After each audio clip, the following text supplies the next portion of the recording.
स्वागत है आप सबका। आज हम अपने इस क्लास में आपको जीवन सूत्राणि के शेष बचे हुए श्लोकों का हिंदी अनुवाद लेकर के उपस्थित हुआ हूँ।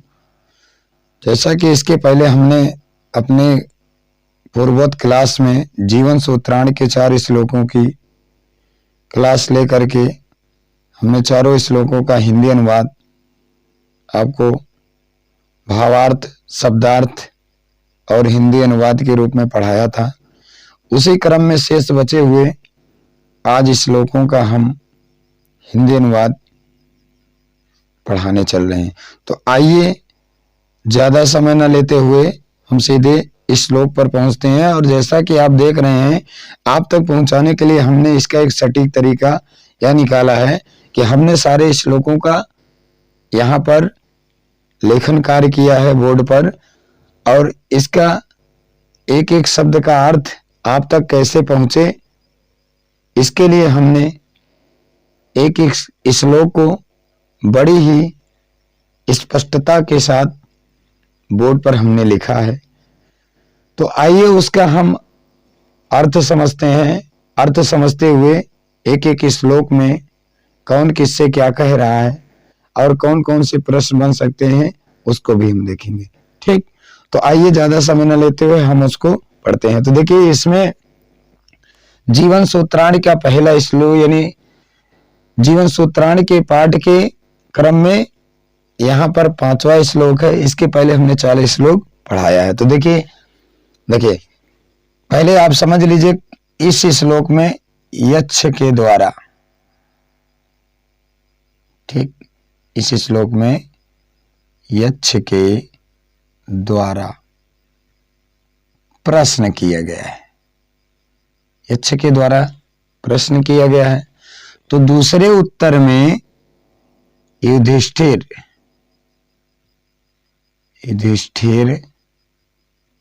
के द्वारा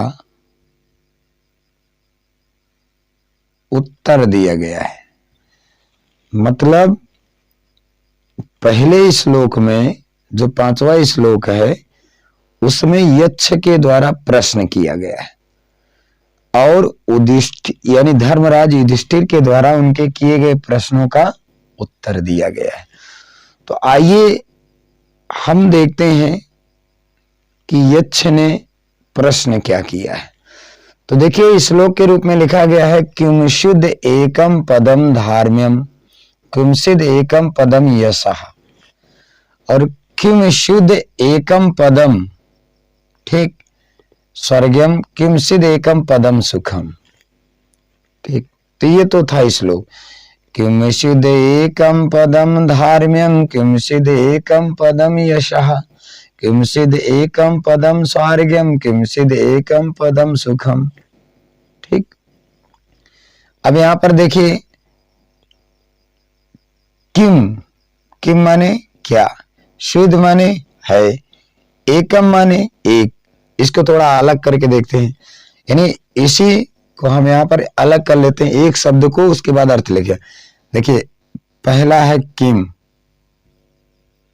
दूसरा है शुद्ध और तीसरा है एकम और उसी में है पदम।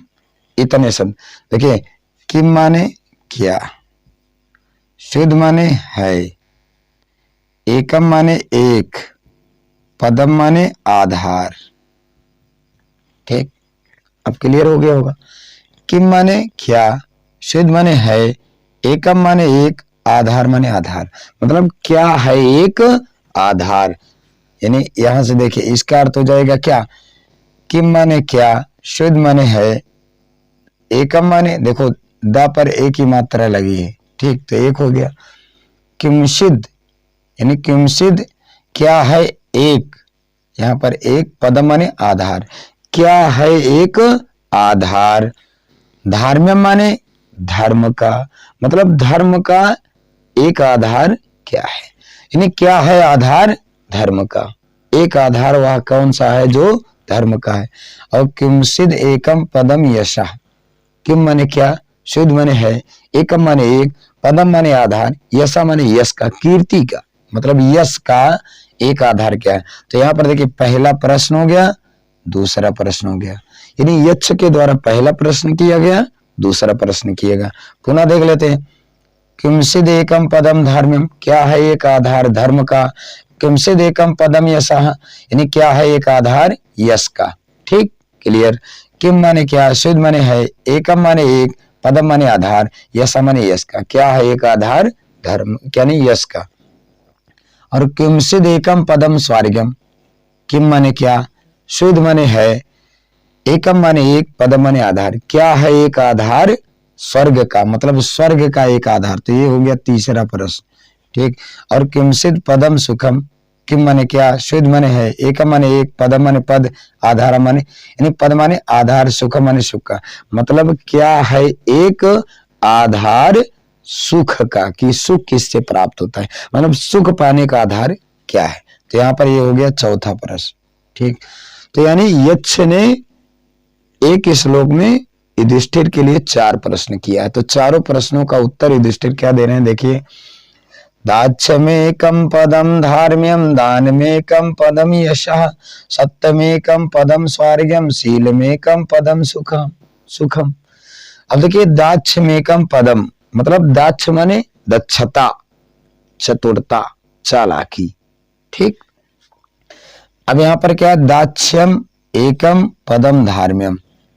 ठीक, तो दाक्ष्यम देखिए, अब यहाँ पर इसको ये समझ लीजिए, यहाँ पर क्या है, दाक्ष माने क्या होता है, दाक्ष, दाक्ष का मतलब होता है चतुरता,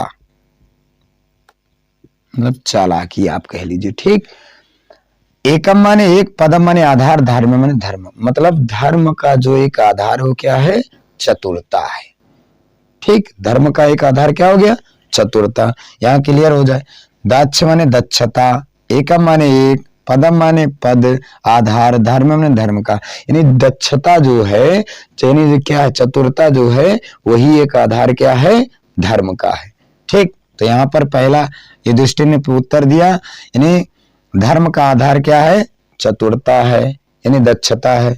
और दान मेकम पदम यशः, मतलब जो दान है वही एक आधार है क्या, यश का। तो दान देखिए, दान एकम माने एक, पदम माने आधार, यश माने यश का, दान ही जो है आधार है यश का। तो ये हो गया दूसरा प्रश्न का उत्तर। ठीक, तीसरा प्रश्न क्या है, सत्य प्रश्न जो किया गया उसका उत्तर क्या, तो सत्यमेकम पदम स्वर्गम, मतलब सत्य जो है वही एक आधार है स्वर्ग का। तो यहाँ पर देखिए, सत्य एकम माने एक, पदम माने पद, स्वर्ग माने स्वर्ग का, यानी सत्य ही एक आधार है स्वर्ग का। ठीक, सत्य ही एक क्या है, आधार है स्वर्ग का। ठीक, तो ये हो गया क्या, तीसरे प्रश्न का उत्तर हो गया। शील मेकम सुखम, मतलब शील माने सदाचार, शिष्टाचार, सदाचार, नैतिकता, एकम माने होता है क्या है, एकम माने एक, पद माने पद है, सुख माने सुख का, यानी जो शिष्टाचार है, जो क्या है सदाचार है, वही एक आधार है किसका, सुख का।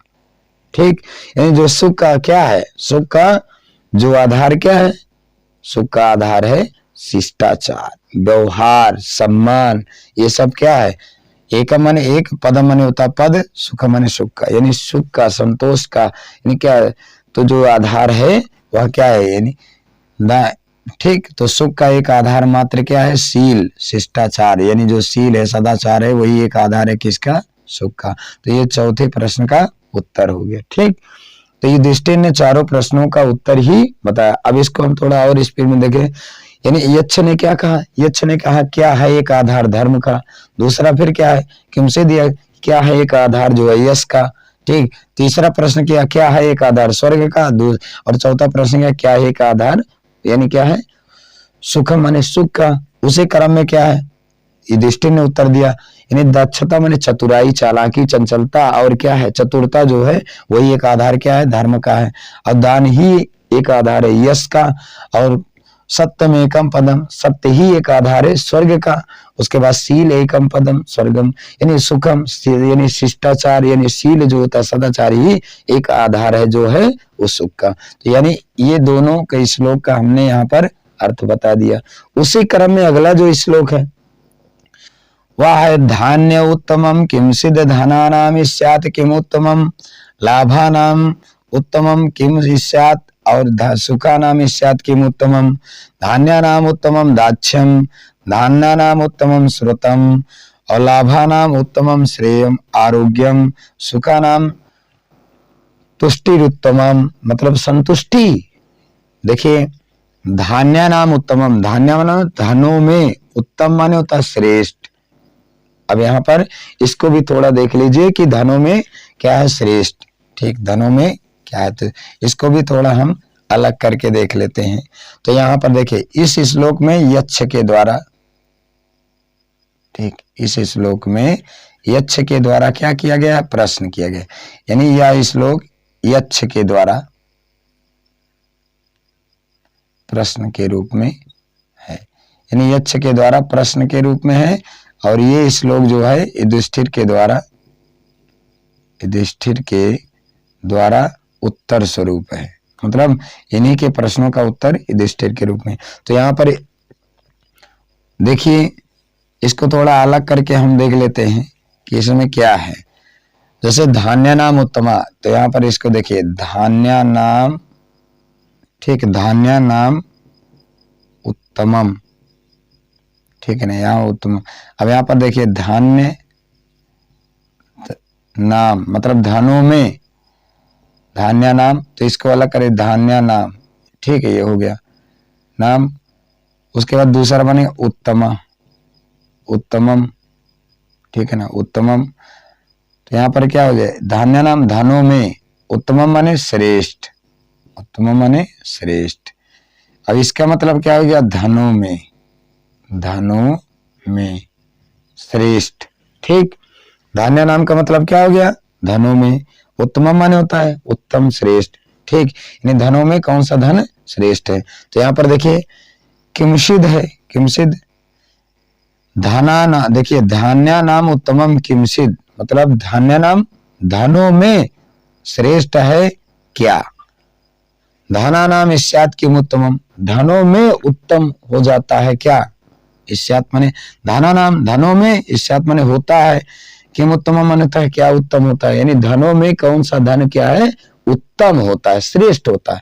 देखिए धना नाम उत्तमम किमसिद धनों में कौन सा धन उत्तम है। उसके बाद धना नाम स्यात् किम उत्तमम धनों में कौन सा धन उत्तम हो जाता है, होता है, ठीक। तो ये प्रश्न हो गया, पहला प्रश्न हो गया, दूसरा प्रश्न हो गया। तीसरा प्रश्न लाभा नाम उत्तमम किम स्यात् लाभों में किम माने क्या, उत्तमम माने उत्तम, स्यात् माने होता है, हो यानी क्या है लाभों में कौन सा धन क्या है उत्तम होता है।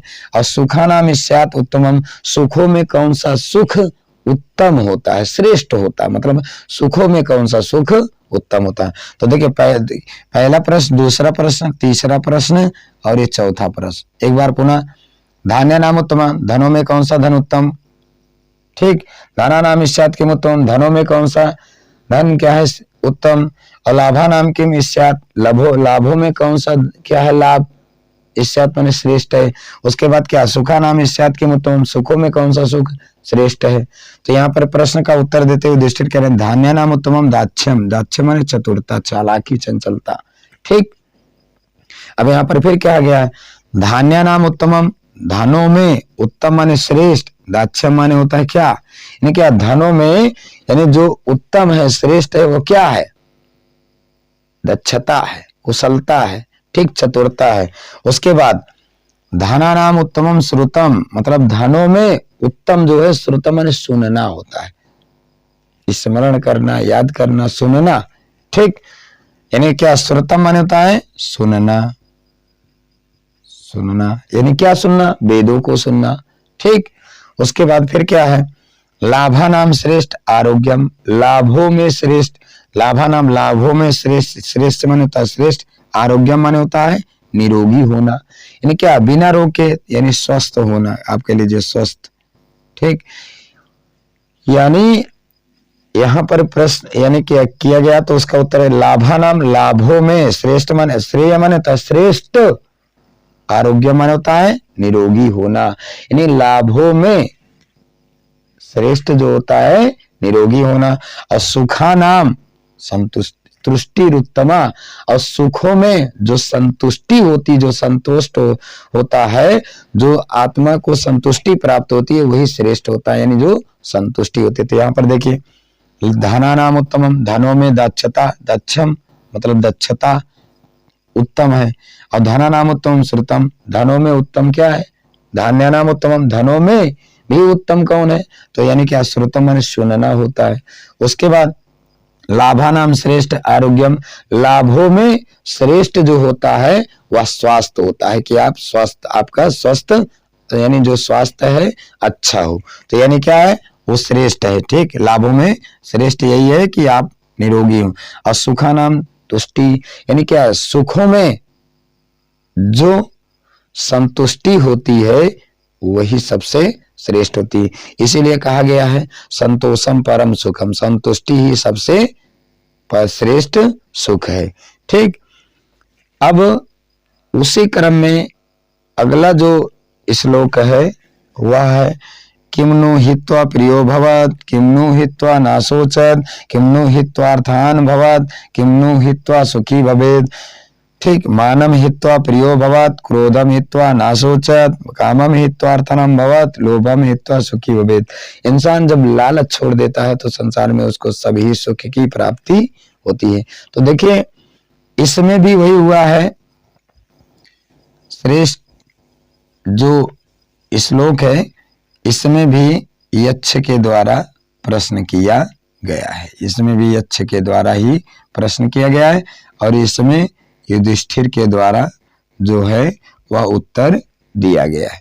तो देखिए क्या कहते हैं, किम माने क्या, नु नहीं, हित्वा प्रियो भवत्, मतलब किम नु मतलब किसको छोड़कर, प्रियो माने तो हित्वा माने छोड़कर, प्रियो माने प्रियो भवत माने होता है, यानी किसको छोड़ देता है इंसान तो प्रिय हो जाता है। ठीक, और किम्नु हित्वा सुखी भवत, यानी किसको छोड़कर, ना सोचत माने होता है शोक नहीं करता है, सोचत का अर्थ होता है शोक नहीं करता है, यानी किसको छोड़ देता है इंसान तो शोक नहीं करता है। ठीक, उसी क्रम में अगला है किम्नु हित्वार्थान भवत्, यानी किसको छोड़ करके, हित्वार्थ माने देखो किम माने क्या, नु माने नहीं, हित्वार्थान माने छोड़ करके, प्रिय भवत माने प्रिय होता है, यानी किसको छोड़ करके प्रिय होता है। उसके बाद फिर किम्नु हित्वा ना सोचत, मतलब किसको छोड़ करके इंसान शोक नहीं करता, सोचता नहीं उसके बारे में, जो उसको छोड़ देता है उसको फिर उसके बारे में सोचता नहीं है, यानी यह शोक नहीं करता है। उसके बाद फिर क्या है, किम्नु हित्वा अर्थान भवत्, मतलब किसको छोड़ करके इंसान अर्थवान हो जाता है, धनवान हो जाता है। ठीक, और किम्नु हित्वा सुखी भवेत्, और क्या छोड़ देता, देखो किम माने क्या, हित्वा माने छोड़ करके, सुखी माने सुखी, भवेत् माने होता है, यानी किसको छोड़ देता है तो मनुष्य सुखी हो जाता है। तो यहाँ पर देखिए उत्तर, यानी ये प्रश्न किया गया, ये दूसरा प्रश्न, ये तीसरा प्रश्न और ये चौथा प्रश्न। ठीक, तो पहले प्रश्न के रूप में यक्ष ने प्रश्न किया कि किसको छोड़कर इंसान प्रिय होता है, और दूसरे प्रश्न के रूप में क्या यक्ष ने प्रश्न किया किसको छोड़ करके इंसान शोक नहीं करता है। ठीक, शोक नहीं करता है। और तीसरे प्रश्न के रूप में यहाँ पर उत्तर दी, यानी क्या प्रश्न किया कि किसको छोड़ करके अर्थवान होता है, धनवान होता है। ठीक, भवत मन होता है, किम्नु हित्वा सुखी भवत, और किसको छोड़ करके सुखी होता है। तो यहाँ पर क्या, मानम हित्वार्थ प्रियोवत, मानम माने अभिमान। ठीक, अभिमान को संस्कृत में मानम कहते हैं। सुखी हित्वा माने छोड़ करके, प्रियो माने प्रियो, भवत माने होता है, यानी जब इंसान अहंकार, अहम, घमंड, अभिमान इन सब को छोड़ देता है तो इंसान वह सबके लिए प्रिय हो जाता है। ठीक, तो वही इसमें वो क्या युधिष्ठिर ने उत्तर दिया, अब मानव माने होता है अभिमान, हित्वा माने छोड़ करके, प्रियो माने प्रियो, भवत माने होता है, यानी जब इंसान अपने सब क्या है यानी अहंकार को छोड़ देता है तो वह सर्व प्रिय होता है। तो पहला उत्तर यहाँ पर हो गया। क्रोधम हित्वा न सोचत, मतलब क्रोधम हित्वा छोड़ करके, ना माने नहीं, सोचत माने शोक करता है, यानी जब इंसान अपने रौद्र रूप को, अपने क्रोध रूप को छोड़ देता है, यानी क्रोध को छोड़ देता है, तो फिर कभी भी उसके बारे में यानी क्या है सोचता नहीं है कि फिर मुझे वही क्रोध आ जाए। तो यानी जब क्या है, मनुष्य जब अपने क्रोध छोड़ता है तो उसके बारे में भी शोक नहीं करता। तो इसमें देखिए, क्रोधम हित्वा, क्रोध को छोड़ करके, ना माने नहीं सोचत माने शोक करता है। यानी क्या, क्रोध को छोड़ करके मनुष्य कभी क्या शोक नहीं करता है। उसी क्रम में अगली पंक्ति है, यानी तो ये दूसरे का आंसर हो गया, यानी दूसरा प्रश्न का उत्तर हो गया। कामम हित्वार्थनाम भवत, काम माने होता है इच्छा, काम रूपी इच्छाओं को जब मनुष्य क्या करता है, छोड़ देता है, इच्छाओं का जब मनुष्य अंत कर देता है तो वहीं से अर्थवान हो जाता है, यानी धनवान हो जाता है। तो यहाँ पर क्या किया, कामम, काम माने तो इच्छाएं, अर्थवान माने तो अर्थवान बहुत माने होता है, यानी काम को छोड़ करके, इच्छाओं को छोड़ करके मनुष्य क्या होता है, अर्थवान हो जाता है, यानी क्या, धनवान हो जाता है।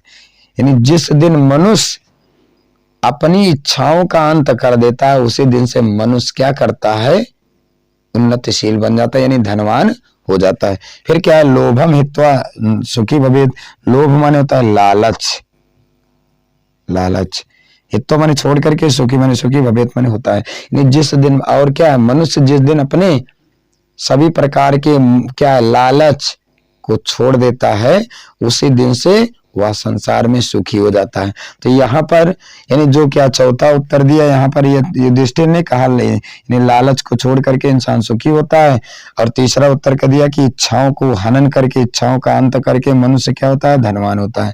तो आज हमने अपने इस क्लास के माध्यम से आपको जीवन सूत्राणि के शेष बचे हुए श्लोकों को पढ़ाया है।